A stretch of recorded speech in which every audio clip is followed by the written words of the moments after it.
Сорвали шею, золотую цепочку и украли мобильный телефон. С таким заявлением накануне обратилась в полицию женщина. Она сообщила, что с двумя собутыльниками распивала спиртные напитки. Только в какой-то момент, по ее словам, мужчины вцепились в нее. Что было потом, знает Олег Хайрудинова.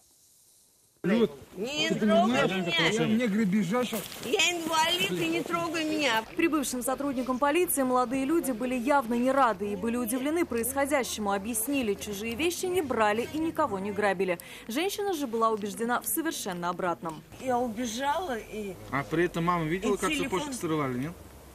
Мама не видела, мама видела то, что телефон ищут они. Женщина рассказала, что она и ее двое знакомых распивали спиртные напитки у нее дома. Затем молодые люди сорвали с ее шеи золотую цепь, которая, к слову, ей была очень дорога, не только с финансовой стороны. Цепочка какая? Золотая, серебристая? Золотая.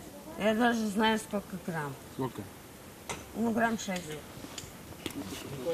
Ну, мне не жалко, если бы мне покойный муж... Какой этаж у Игоря? Ну и на этом, говорит, молодые люди не остановились. Они нашли в квартире ее мобильный телефон. Средства связи также забрали с собой. На телефон звонили?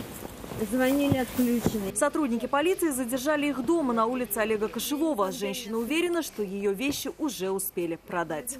Они сдали мою цепочку. Молодые люди свою причастность к пропаже вещей у женщины отрицали, однако сотрудников полиции это не остановило. Мужчин доставили в отдел полиции. Потерпевшая написала заявление об ограблении. Сейчас сотрудникам правоохранительных органов предстоит выяснить, как происходило все на самом деле. Олег Хайрудинова, Нафиса Минязова, Азат Самигуллин, вызов 112.